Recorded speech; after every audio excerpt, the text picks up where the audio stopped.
Quelle merveilleuse journée Dieu nous accorde, Dieu nous donne. Comme le verset le dit, c'est ici la journée que l'Éternel a faite. Qu'il soit pour nous un sujet d'allégresse et de joie.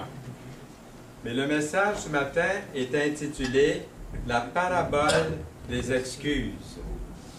Alors, si vous avez vos Bibles, je vous inviterai à l'ouvrir dans Luc, le chapitre 14. Et le message est entre les versets 15 et 24 de Luc 14. Les compagnies d'assurance en entendent des bonnes, des fois, comme excuses. Les accidents d'automobile, par exemple. Il y a un journal qui a publié il y a quelque temps les excuses que reçoivent les compagnies d'assurance suite à des accidents d'automobile. Il y en a un qui écrit « Lorsque je me suis retourné pour regarder ma belle-mère qui voulait me parler, j'ai dérapé et j'ai pris le fossé. » L'autre, il écrit « Le piéton n'avait aucune idée dans quelle direction aller, alors je l'ai frappé. » Un autre écrit « Le gars zigzaguait partout sur la route. J'ai dû dévier un certain nombre de fois avant de le frapper. » Un autre, une voiture invisible est sortie de nulle part, a heurté ma voiture et a disparu. L'autre, le poteau de téléphone s'approchait rapidement. J'ai tenté de dévier de son chemin quand il m'a frappé. Un autre écrit, c'est celle-là que j'aime le plus, la cause indirecte de mon accident a été causée par un gars à grande gueule dans une petite voiture. Il n'aimait pas le gars qui avait frappé, je pense. Hein? On dirait que les excuses font partie de notre vie à chacun. Hein? On dirait qu'on trouve toujours une excuse pour quelque chose. On entend toutes sortes d'excuses aussi. C'est plus facile de donner une excuse, pas vrai, pour bien des gens, plutôt que de prendre la responsabilité de leurs actions.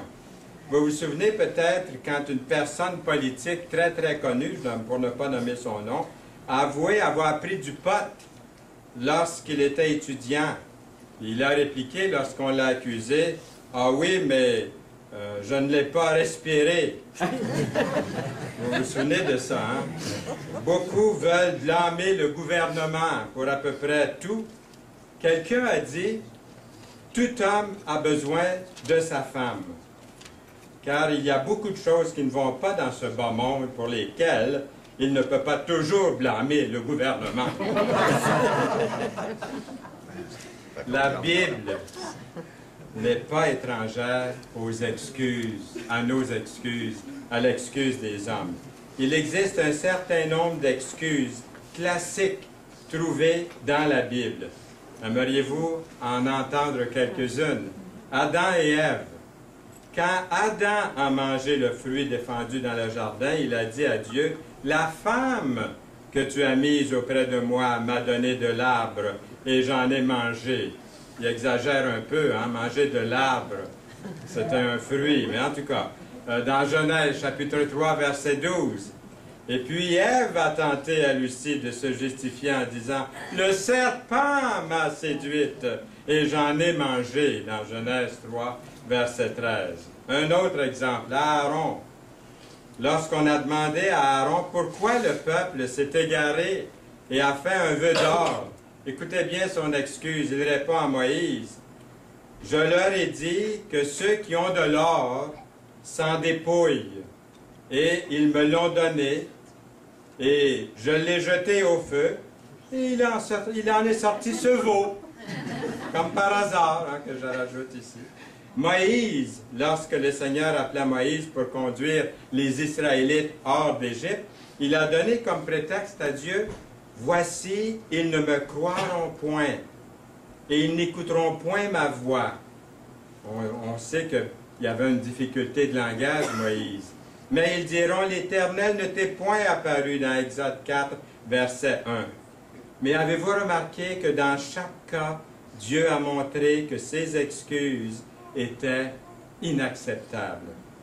Existe-t-il pour vous où vous avez cherché une excuse pour éviter une responsabilité quelconque? Est-ce que c'est arrivé? Peut-être vous avez retardé de dire ou de faire quelque chose que vous savez devait être fait maintenant, aujourd'hui, et vous l'avez remis à plus tard, peut-être un téléphone que vous deviez faire, ou une visite, ou une lettre à écrire. Peut-être vous avez minimisé vos capacités, ou vous vous êtes excusé en raison d'un certain handicap, d'une certaine incapacité que vous avez jugée sur vous-même. L'apôtre Paul avait un mauvais état de santé. Il y avait une difficulté avec ses yeux, nous croyons. Timothée a été timide. Zachée, en plus d'être petit, il était impopulaire. Il n'était pas aimé. La Samaritaine avait eu plusieurs mariages, divorces dans son passé. Mais Dieu les a tous et toutes utilisés. N'oublions pas ça. Dieu va vous utiliser, Dieu va nous utiliser, nous aussi, si nous cessons de faire des excuses tout le temps. Au jour du jugement, ils seront nombreux, les gens, à chercher un prétexte, une excuse, pour expliquer à Dieu pourquoi ils ne se sont pas préparés.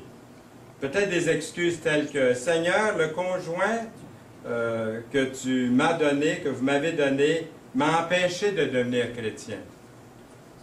Seigneur, je n'ai pas eu le temps d'aller à l'église, travail, famille, boulot, enfants, parents, maison. Seigneur, je ne savais pas quoi faire pour être sauvé. Seigneur, personne à l'église ne m'a encouragé dans ma marche chrétienne. Seigneur, lorsque je me suis éloigné de toi, personne de l'Église ne m'a appelé ou est venu me rendre visite. Seigneur, s'il vous plaît, Seigneur, veuillez m'excuser. Je ne suis pas coupable, Seigneur. » Jésus était très conscient à savoir que la population a souvent tendance à faire des excuses. Une de ces paraboles peut être appelée à juste titre la parabole des excuses, dans Luc 14, versets 15 à 24. Jésus compare le royaume des cieux à un homme qui donne un grand dîner, un grand festin, un grand banquet, quelque chose d'extraordinaire. Et les invités donnent plein d'excuses, excuses pour ne pas y aller. La parabole est introduite par le verset 15 du chapitre 14 de Luc. Un de ceux qui étaient à table, après avoir entendu ces paroles, dit à Jésus, « Heureux celui qui prendra son repas dans le royaume de Dieu. » En fait, la toile de fond de ce verset est intéressante. Le chapitre s'ouvre avec Jésus qui va manger dans la maison d'un pharisien. Et la soirée débute avec Jésus qui guérit un homme qui a une drôle de maladie, une maladie étrange qu'on appelle quelquefois hydropésie, ou le gonflement des jambes et des bras. Et face à la désapprobation de plusieurs personnes, Jésus guérit cet homme parce que c'est un jour de sabbat. Il y a des protestations. Les gens ne sont pas tous d'accord. Il a guéri, il a travaillé. Pour eux, c'est entre guillemets, il travaille en guérissant quelqu'un. Il me semble voir Jésus les regarder droit dans les yeux pour les reprendre dans leur attitude. Ces gens-là avaient choisi les places d'honneur, s'il vous plaît, à ce grand banquet, ceux qui critiquaient. Jésus reprend également l'hôte de ce grand banquet. L'hôte avait invité ses amis et des gens qu'il considérait très importants. J'imagine qu'à ce point-là, l'atmosphère devait commencer à être un peu beaucoup tendue là, durant ce banquet-là. Et que personne n'osait plus dire un mot. Si vous ne voulez pas ralentir les conversations, ne pas inviter Jésus à dîner. Aux yeux de l'autre, Jésus pourrait se révéler être un invité redoutable. C'est comme si devant un silence embarrassant, cet homme-là lance comme ça, là, sans trop pourquoi. « Heureux celui qui prendra son repas dans le royaume de Dieu. » Qu'est-ce qu'il voulait dire par ça? Peut-être que l'homme lui-même ne savait pas au juste pourquoi il a dit ça, là. Ça aurait peut-être été une phrase lancée, un petit peu des fois comme quand on dit « Merci Seigneur, gloire à Dieu, le Seigneur est bon. Hein? » On sort des petites phrases comme ça quand on ne sait pas trop quoi dire quelquefois. Mais Jésus ne veut pas laisser passer la chose inaperçue. Jésus, par cette parabole, c'est comme s'il disait « Comment savez-vous que vous allez entrer dans le royaume de Dieu? » Cette parabole du grand banquet contient 4 thèmes. Et premièrement, la présentation. Dans Luc 14, versets 16 et 17. Et Jésus lui répondit, « Un homme donna un grand souper, et il invita beaucoup de gens. À l'heure du souper, il envoya son serviteur dire aux conviés, « Venez, car tout est prêt. » Au verset 16, il ne s'agissait pas d'un repas ordinaire, comme on voit, mais une grande fête.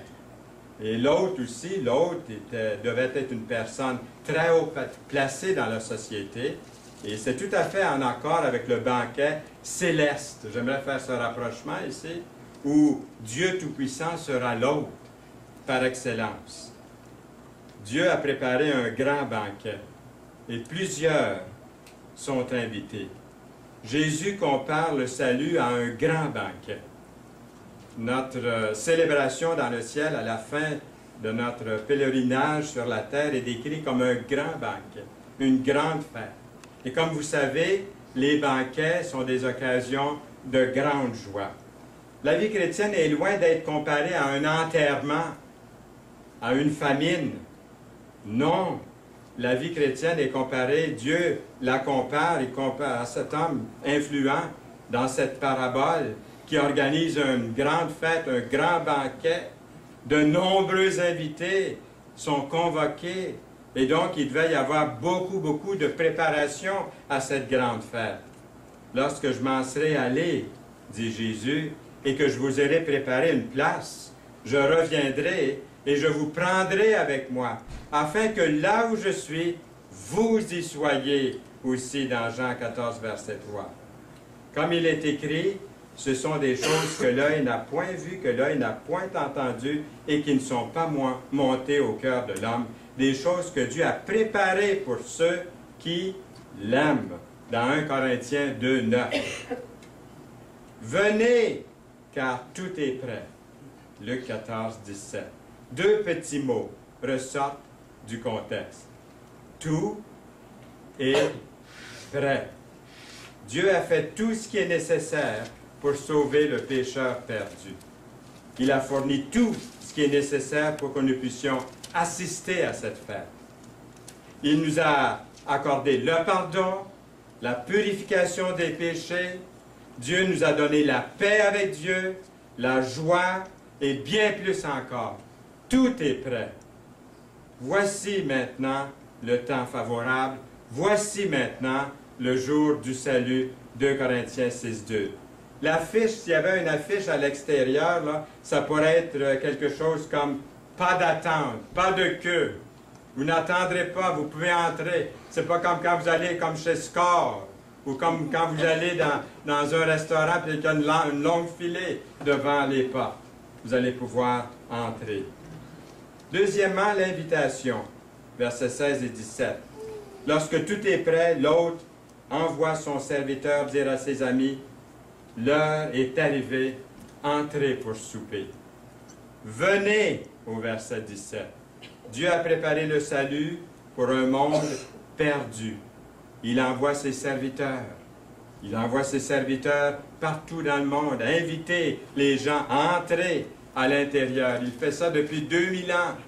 Inviter les gens. Encore ce matin, je suis ici, c'est une voix qui crie. Nous avons des voix ici qui disent « Venez au Seigneur ». Encore une fois, vous entendez cette voix qu'il dit. Il dit, venez, pour inviter les gens à entrer à l'intérieur de cette fête qu'il nous a préparée. Le désir de Dieu est de remplir sa maison. Venez est certainement l'une des plus grandes paroles de l'Évangile. La religion en général dit que le pécheur doit faire pénitence ou faire un pèlerinage à quelque part, à la Mecque ou à Sainte-Anne-de-Beaupré ou je ne sais trop où, dans le monde à quelque part. La religion demande de payer, d'acheter son salut. Mais Jésus dit à tous, venez, venez vous tous qui êtes fatigués et chargés, dit Jésus, et je vous donnerai du repos.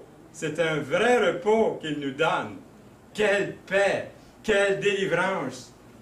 Nos péchés, il ne tiendra plus compte de nos péchés, de ce qu'on a fait de mal, de nos transgressions. Il les a mis à son compte sur la croix pour nous délivrer. Il nous purifie de tout péché. Voulez-vous accepter ce qu'il vous offre? C'est un cadeau que Dieu nous offre, son salut. Venez, personne n'est exclu. La gracieuse invitation de Dieu, ça doit être tout un honneur d'être invité à un tel banquet. Le réalisez-vous? Ça devait être tout un honneur pour eux d'être invités par ce grand personnage. Comment ceux de la parabole ont-ils répondu à cet hôte? Tous, unanimement, se mirent à s'excuser. Troisièmement, le rejet, versets 18 à 20. Ce repas devait être un événement très important pourtant dans cette ville. On a dû en parler. Tout le monde était au courant. Sans doute qu'ils en ont parlé entre eux, à la maison, un peu partout. La nourriture se faisait rare aussi, donc un repas qui était offert gratuit. Tout le monde voudrait y assister. Il y aurait toutes sortes de bonnes choses à se mettre sous la dent. On s'attendait beaucoup à cette fête aussi. Plusieurs ont dû faire des plans pour y assister. On ne voudrait pas manquer une telle occasion pour tout l'or du monde, mais se mirent à s'excuser quand le temps est venu. Je suis bien trop occupé. Ma famille a besoin de moi maintenant. Je ne peux pas maintenant. La game est sur le point de commencer à la télé. Je ne peux pas manquer ça. Avez-vous déjà organisé quelque chose, puis il n'y a pas personne qui est venu? Ça m'est déjà arrivé, moi. Nous. Puis personne vient. Qu'est-ce qu'on pense? On se dit bien, on a fait des préparatifs, la nourriture et tout, et personne ne s'est présenté, personne n'est venu. Et là, vous avez supposé que tout le monde avait une bonne raison, avait sa raison pour ne pas venir. Ils ont dû avoir quelque chose de plus important, une excuse pour ne pas venir. Les excuses données par la parabole se répartissent en deux catégories. Premièrement, les possessions terrestres. Le premier lui dit, « J'ai acheté un champ et je suis obligé d'aller le voir. » Ah oui? Verset 18. S'il avait effectivement acheté un morceau de terre, une propriété, sans l'avoir vu, soit qu'il est menteur, ou il n'est pas très futé. Pourquoi c'est si urgent? Le terrain va être encore là demain, puis la semaine prochaine. Ça ne change pas de place comme ça, le terrain. C'est une drôle d'excuse, vous ne trouvez pas? Un autre dit, j'ai acheté 5 paires de bœufs et je vais les essayer. Avez-vous trouvé ça une drôle d'excuse aussi? Comment se fait-il qu'il achète des bœufs, ensuite il va les essayer? Après les avoir achetés, il me semble qu'il aurait fait mieux de les essayer avant de les acheter. Quand j'achète une voiture, j'aime bien la voir avant, puis l'essayer. Je ne l'achète pas sur Internet à eBay, comme il y en a qui font aujourd'hui, malgré tout. Pourquoi ces gens-là ont-ils agi de la sorte? Comme si leur bien était plus important que l'invitation de ce grand personnage, d'assister à son invitation, de répondre à sa belle invitation. Les excuses ensuite de liens. Il y avait de biens terrestres, maintenant de liens, des excuses de liens terrestres. Un autre dit, je viens de me marier, et c'est pourquoi je ne puis aller. Il va être marié la semaine prochaine, puis dans un an, puis peut-être toute sa vie. Veut-il nous faire croire que sa jeune épouse n'aime pas ça, aller manger à l'extérieur de temps en temps? Il veut-il nous faire croire qu'elle n'aime pas ça, les banquets? Connaissez-vous des jeunes épouses qui n'aiment pas aller dans un grand banquet après avoir été invitées par un grand personnage? Moi, j'en connais pas beaucoup. D'après moi, là, toutes ces excuses-là sont frivoles, sont superficielles, sont pour les nuls. Une histoire est racontée qu'un homme qui est allé voir son voisin pour lui emprunter sa tondeuse. Le voisin a expliqué qu'il ne pouvait pas lui laisser utiliser sa tondeuse parce que tous les vols d'avion avaient été annulés. L'emprunteur lui a demandé qu'est-ce que l'annulation des vols d'avion vient faire dans l'emprunt de votre tondeuse. Son voisin lui a répondu, ça n'a rien à voir. Mais si je ne veux pas vous prêter ma tondeuse, là, bien, n'importe quelle excuse, là, vaut une autre excuse. Jésus nous avertit que toutes les excuses à la fin seront vides de sens, à moins que le royaume de Dieu ait la première priorité dans votre vie. Vous allez manquer la grande fête que Dieu a préparée. Certains n'auront aucune part à la fête en raison des possessions terrestres.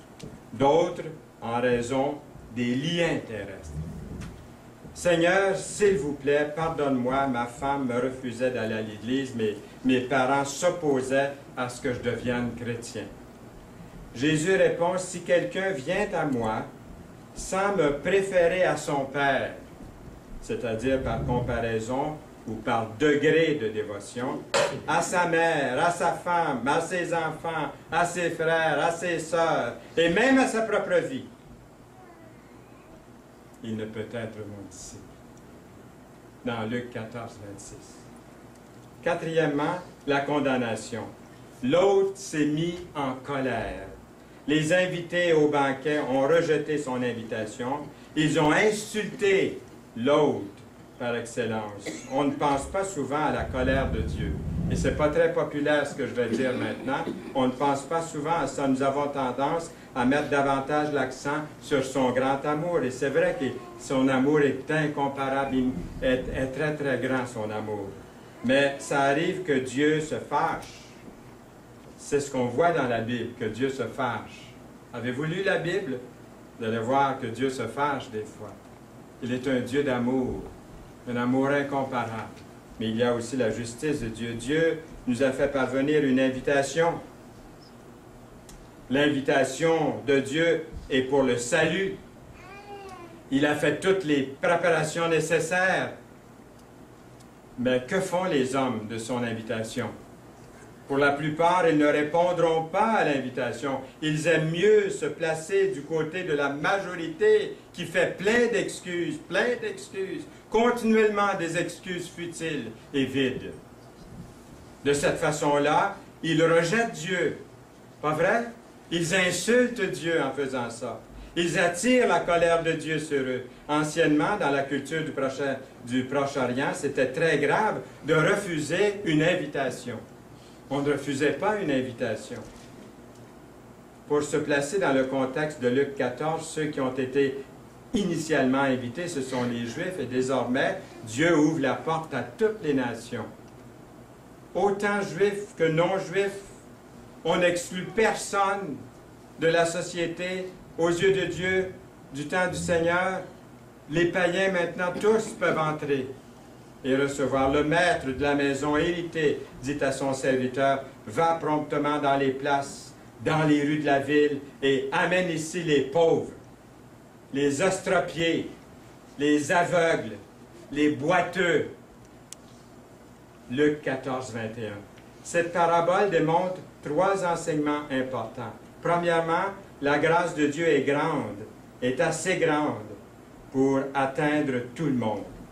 Si le peuple élu de Dieu a refusé l'invitation, ceux qui étaient considérés comme païens seront eux aussi invités et répondront dans les siècles à venir, jusqu'à ce matin, aujourd'hui, après tout l'Évangile et pour tous les peuples. Les billets ne sont pas à vendre. N'essayez pas d'acheter ce billet-là. Il n'est pas à vendre, le billet que le Seigneur offre à ceux et celles qui sont les moins susceptibles d'être invités à un tel banquet. Dans la vie, il y a souvent ceux et celles qui souffrent, ceux et celles qui sont pauvres, ceux et celles dont la vie dans lequel il n'y a pas de grands objectifs, qui sont souvent les plus disposés à accepter le Seigneur. Dans 1 Corinthiens 1, 26 à 29. Cherchons ceux et celles partout où ils se trouvent pour former le peuple de Dieu. L'émission Toute la Bible en parle se trouvait sur Internet. Il y a 350, 325 émissions de Toute la Bible en parle archivées qui sont maintenant sur Internet. Puis il y a quelqu'un qui n'était pas content parce que l'émission dans laquelle il paraissait était à côté d'une mauvaise émission là, quelconque du monde. Mais c'est là qu'ils sont les pécheurs. C'est là que l'émission est, là où ils sont le plus grand nombre de pécheurs. Il ne faut pas placer l'émission où est-ce qu'il n'y a pas personne qui va écouter l'Évangile. Il faut la placer là où il va y avoir des pécheurs, des estropiés, des gens malades, des gens qui souffrent, des gens qui sont peut-être à nos yeux moins disposés à recevoir le Seigneur, qui entendront la parole de Dieu, pas vrai? Oui. C'est à eux qu'il faut venir porter l'Évangile. C'est ceux qui sont malades qui ont besoin d'être guéris. La grâce de Dieu est assez grande pour atteindre tout le monde. C'est ce que nous voyons ici. Ensuite, malheureusement, beaucoup de personnes ne bénéficieront pas de ce grand banquet en raison de choses futiles. Quand j'étais plus jeune, j'ai suivi différents cours et puis je me suis dirigé en premier dans un cours commercial. Ensuite, je suis allé en photographie. J'ai fait quelques années là-dedans. Ensuite, j'ai travaillé même dans un studio de photographie, et puis ensuite dans une grande compagnie, dans le bureau d'expédition d'un moulin à papier à Trois-Rivières. Et plus tard, j'ai changé d'orientation, je me suis dirigé vers le dessin industriel. Donc, mon métier, vraiment, c'est dessinateur industriel. Mais je ne l'ai jamais fait comme travail, même si j'ai très, très bien réussi avec une grande distinction dans le dessin industriel. Mais c'est pendant que je travaillais comme ça au bureau et puis que le Seigneur m'a appelé et nous sommes allés étudier à l'Institut biblique Bethel. C'est une petite maison à l'époque, au tout début. Et là, nous avons suivi un cours biblique de 3 ans. Ensuite, je me suis dirigé dans le domaine de la radio. Et depuis 1963, des émissions chaque semaine, sans manquer une seule semaine, pendant 46 ans, nous faisons des émissions à la télévision. Pendant 25 ans à la télévision, et avec l'aide de plusieurs qui sont ici ce matin, Réal et Monique et d'autres qui nous ont aidés. Et je suis devenu finalement prédicateur de l'Évangile. Vous dites, quel échec! Hein? Quand j'ai témoigné à mon médecin dernièrement, il dit, vous êtes passé par plusieurs chemins pour arriver à ce que vous êtes. Mais, dernièrement, j'en parlais avec mon épouse Yolande, et combien nous sommes reconnaissants au Seigneur de nous avoir guidés tout au long de ce chemin-là, par lequel il nous a dirigés. Je ne voudrais pas aujourd'hui revenir en arrière et changer le sens de ma vie, parce que Dieu s'est servi de nous pour faire une différence dans la vie de plusieurs personnes au cours de ces années-là, dans le domaine spirituel et éternel. J'aurais pu choisir un chemin différent pour ma vie, mais il aurait été un chemin de moindre importance à mes yeux. Mais, je ne dois pas oublier de vous dire quelque chose. Mais, quelle est la chose la plus importante dans ma vie, dans votre vie? La chose la plus importante a été d'accepter Jésus comme mon Sauveur et Seigneur et de vivre pour Dieu. J'ai peur que beaucoup vont passer à côté du ciel, non pas parce qu'ils ont été impliquées dans de mauvaises choses en elles-mêmes, mais parce qu'elles ont choisi les choses de moindre importance. Votre vie, c'est Jésus-Christ qui la réclame. Jésus demande la première place dans votre cœur. A-t-il la priorité dans votre vie? Ou est-il seulement quelque chose de distant qu'on va prier le dimanche à l'Église? Ou peut-être pas souvent à l'Église. Aucune excuse ne sera acceptable pour rejeter son invitation. Tous les prétextes seront futiles. Que faites-vous de l'invitation de Dieu pour le salut? C'est la chose la plus importante. Toutes les autres choses dans ma vie, je les considère comme de la boue, comme aurait dit Paul, comme vain. Mais le salut, c'est la chose la plus grande. Le chemin qu'il nous a tracé dans sa volonté. Le temps est trop court et l'éternité est trop long. Votre âme est trop précieuse. L'enfer est trop horrible. Le ciel est trop beau pour ignorer cette merveilleuse invitation de Dieu. Conclusion, au jour du jugement, ceux qui auront entendu l'Évangile prêché et refusé l'invitation de Dieu, il y aura moins deux excuses qu'ils ne seront pas en mesure d'utiliser. Ils ne pourront pas plaider ignorance. Ils ne pourront pas dire, « Seigneur, je ne savais pas ce que tu voulais que je fasse. Seigneur, je ne pouvais pas comprendre la Bible. Seigneur, le pasteur ne m'a jamais prêché l'Évangile.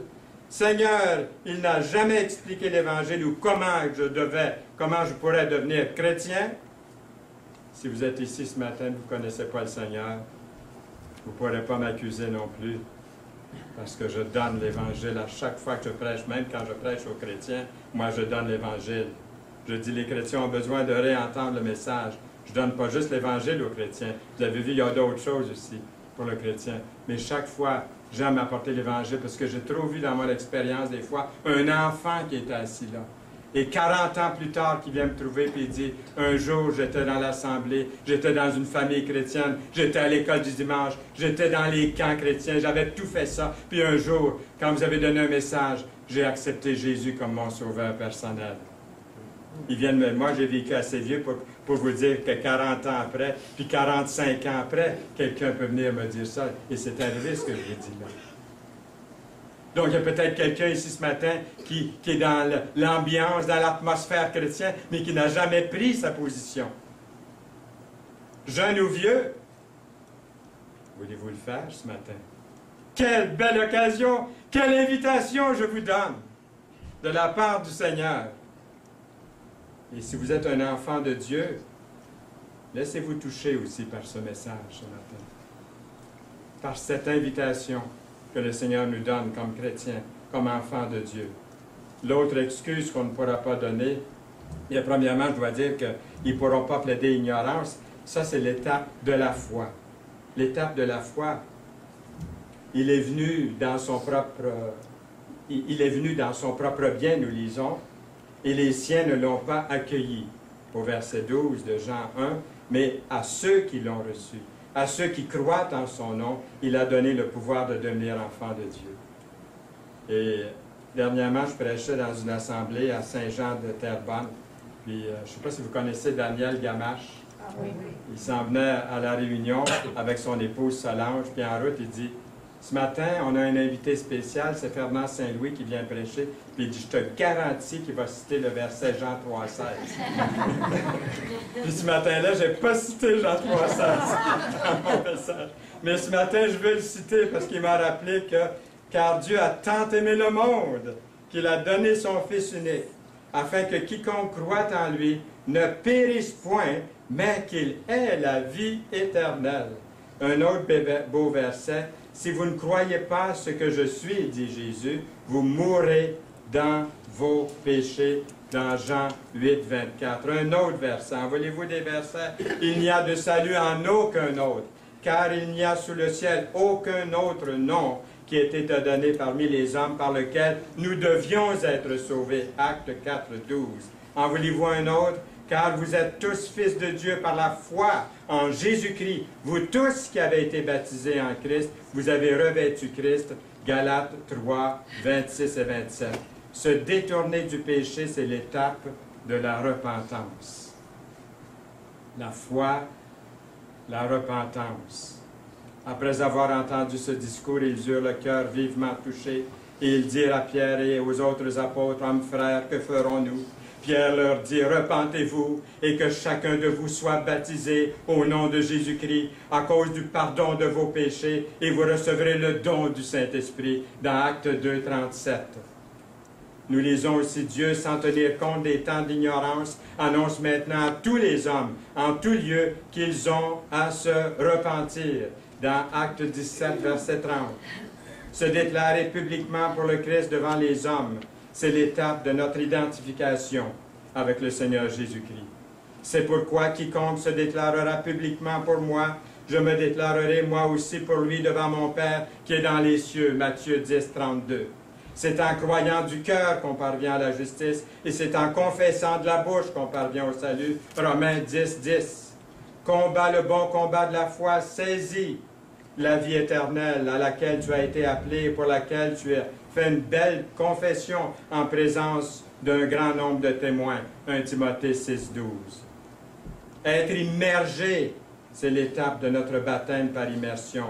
Le baptême est l'occasion de rendre témoignage publiquement que le sang de Christ, de Jésus, nous a purifiés de tout péché. Pourquoi tardes-tu? Lève-toi, sois baptisé et lavé de tes péchés en invoquant le nom du Seigneur. Acte 22, verset 16. Des excuses pour refuser le baptême? Il y a plein d'excuses. Je ne connais pas assez les Saintes Écritures. Je ne suis pas assez bon. Mes parents n'ont jamais été baptisés par immersion. Le brigand sur la croix n'a jamais été baptisé. Le baptême n'est pas nécessaire au salut. Je compte être baptisé un jour. L'étape de la rétribution ou de la récompense. J'ai combattu le bon combat. Un verset qui ressemble à celui qu'on vient de lire il y a un instant. L'apôtre écrit, j'ai combattu le bon combat, j'ai achevé la course, j'ai gardé la foi. Désormais, la couronne de justice m'est réservée. Le Seigneur, le juste juge, me la donnera dans ce jour-là, et non seulement à moi, mais encore à tous ceux qui auront aimé son avènement. 2 Timothée 4, 7 et 8. Il y a au moins deux excuses qu'ils ne pourront pas utiliser, qu'ils ne seront pas en mesure d'utiliser. Ils ne pourront pas plaider ignorance. Ils ne pourront pas être en mesure de blâmer Dieu. Ils ne seront pas en mesure d'accuser Jésus. Il est mort pour vous, il est mort pour moi. Ils ne seront pas en mesure de rejeter la faute sur le Saint-Esprit. Le Saint-Esprit veut entrer dans mon cœur, dans votre vie, et vous aider, m'aider à devenir de plus en plus comme le Seigneur Jésus. Moi, je l'ai fait. Chacun doit le faire pour lui-même. Ils ne seront pas en mesure de blâmer le Seigneur, le Tout-Puissant. Il nous aime. Il nous aime tellement qu'il a donné son propre Fils pour mourir comme châtiment pour nos fautes. Ne voulant pas qu'aucun périsse, mais voulant que tous arrivent à la repentance. 2 Pierre 3, 9. Au jour du jugement, si par malheur quelqu'un n'est pas sauvé, quelle excuse va-t-il donner? Quelqu'un a imaginé qu'au jour du jugement, plusieurs se présenteront à Dieu avec toutes sortes d'arguments et d'excuses. Et j'ai traduit ce qui suit. À la fin des temps, des milliards de personnes se tiennent debout devant le trône de Dieu, prennent la parole et disent « Comment Dieu peut-il avoir connu la souffrance? » Une jeune dame montre un certain nombre de ses tatouages dont elle a été marquée dans un camp de concentration nazi. Nous avons enduré la terreur, les coups, la torture, la mort. Dans un autre groupe, un garçon baisse le col de sa chemise et montre les cicatrices laissées par le fouet de son maître. Dans une autre foule, une écolière enceinte, suite à un viol, dit avec tristesse, « Pourquoi devrais-je souffrir? » Loin dans la plaine, il y avait des centaines de ces groupes. Chacun avait une plainte contre Dieu pour le mal et la souffrance qu'il a permis. Comment Dieu et combien Dieu est chanceux de vivre dans le ciel, où tout est douceur et lumière, où il n'y a pas de pleurs, ni ni de peur, ni pas de faim, ni de haine. Qu'est-ce que Dieu connaît de tout ce que les hommes ont été contraints de supporter dans ce monde? Dieu mène une vie très, très protégée, disent-ils. Chacun de ces groupes a envoyé son représentant, certains choisis parce qu'ils ont souffert en tant que juifs, ou de races différentes, ou parce qu'ils ont été victimes d'Hiroshima, ou parce qu'ils sont très handicapés, ou parce que c'est un enfant souffrant de graves malformations congénitales, etc., etc. Au centre de la plaine, ils se sont consultés les uns les autres, et finalement, ils étaient prêts à présenter leur cas. Avant de pouvoir se qualifier comme leur juge, Dieu doit endurer ce qu'eux-mêmes avaient enduré. Leur décision est telle que Dieu doit être condamné à vivre sur la terre comme homme. Parce qu'il est né juif. Cela compromet la légitimité de sa naissance. C'est lui donner un travail si difficile à accomplir que même sa famille penserait qu'il est fou. Qu'il soit trahi par ses plus proches amis, qu'on fasse de fausses accusations contre lui, qu'il soit jugé par un jury, que des préjugés soient lancés contre lui, qu'il soit condamné suite à un procès déloyal, qu'il soit torturé et mis à mort. Enfin, qu'il voit ce que cela signifie d'être terriblement seul. Ensuite, laissez-le mourir.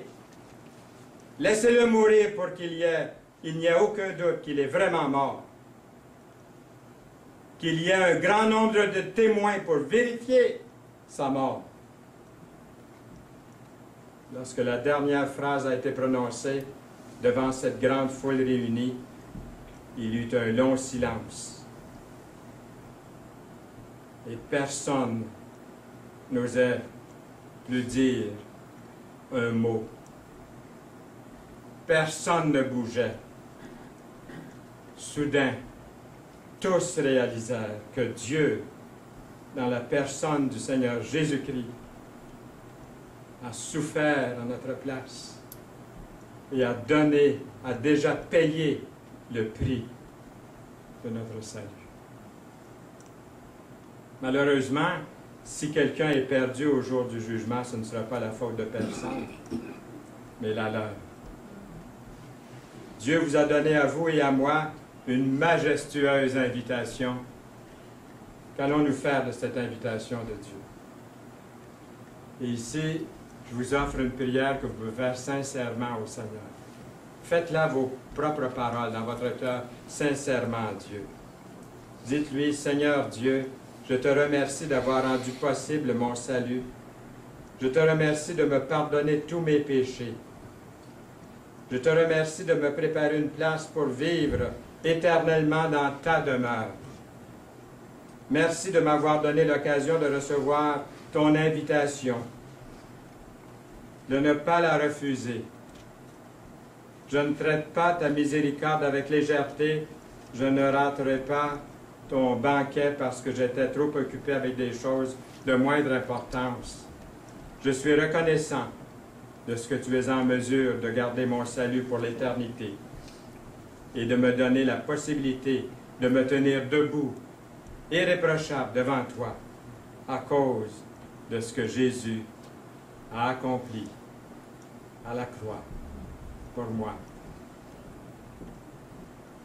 Amen. Amen. Amen. Merci pour ta parole, Seigneur, pour cette parabole que nous avons appelée la parabole des excuses. Cette parabole vient de toi, Seigneur Jésus, pour nous aujourd'hui. Nous te prions de nous accompagner dans nos décisions, dans notre marche pour toi. Au nom précieux du Seigneur Jésus-Christ. Amen. Amen.